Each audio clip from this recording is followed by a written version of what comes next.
Another thing that you can see evolving is the breadth of the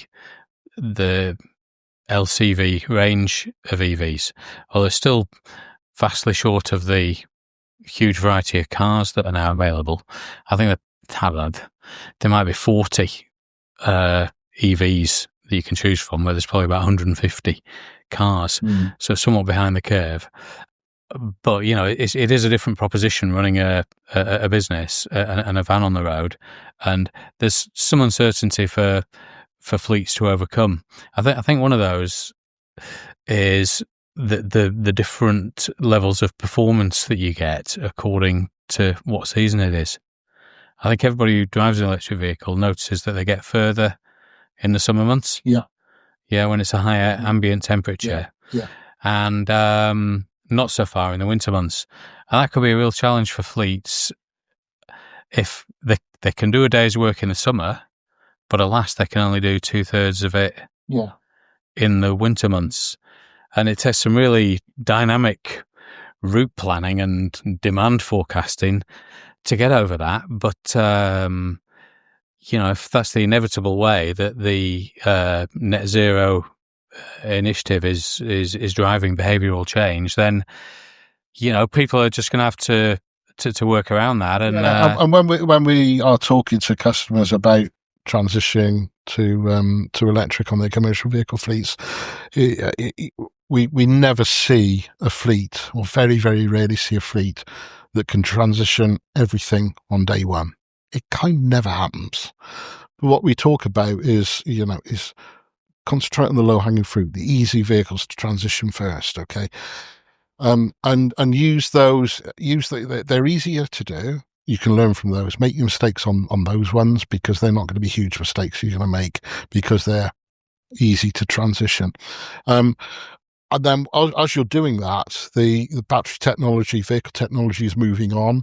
So more and more of those vehicles then will be able to fall into that low-hanging fruit category, and you'll gradually build it up over time and get there. It was a thoroughly enjoyable experience, the EV rally, and for me to meet so many of the colleagues of yours at Lex Autolease was a real treat. But I wonder what are the real takeaways that we can help to share our insights with the industries that we serve, and to help propel this agenda. Yeah, I think it's the fact that technology has moved on. It's getting better. The vehicles are now very capable of doing most jobs that you want it to do. The infrastructure is also improving to the point where it will support you to do that role as well. 2030 is coming. It's looming closer and closer.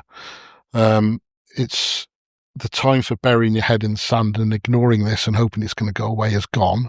It's something that all fleet operators now need to be front and centre of their mind, is how am I going to do this transition? What do I need to do it? What do I need to put in place? And, companies like Lex Autolease and Coolkit and all those people that have started on that journey and have got that experience can help them with that. We can bring experience to bear in your operation and help smooth that. What can be a tricky path, we can help smooth that, without a doubt. Yeah, there's no doubt, Andy, that there's a lot of nonsense written and shared about the performance capabilities of EVs, and particularly in that light commercial vehicle market. But the exercise of that week in September, it really demonstrated to those who participated what these things are capable of. I think did 3 of the vehicles exceed the published figure of economy, that being the comparison between what we actually got and the official WLTP figures. So for those who worry that the vehicles might only achieve half of the official deal, which has for so long been the case with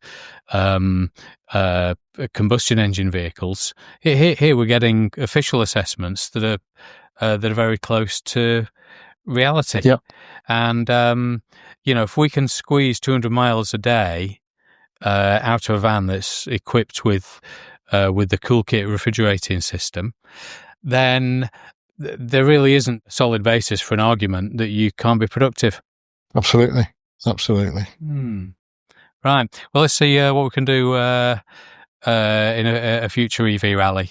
Yeah, I'm really looking forward to another opportunity. Perhaps we'll come up with something bigger. Bring some innovation, and we'll have a look at that. Yeah, something bigger and more challenging, and see what other kind of value we can add for the 21st century fleet operator in a period of, rapid transition in the industry. Yeah. This is an exciting place. It's plenty dynamic, and you got to keep your wits about you. Dynamic and fast changing, isn't it? Absolutely. Keep your wits about you to make the most of what's available there.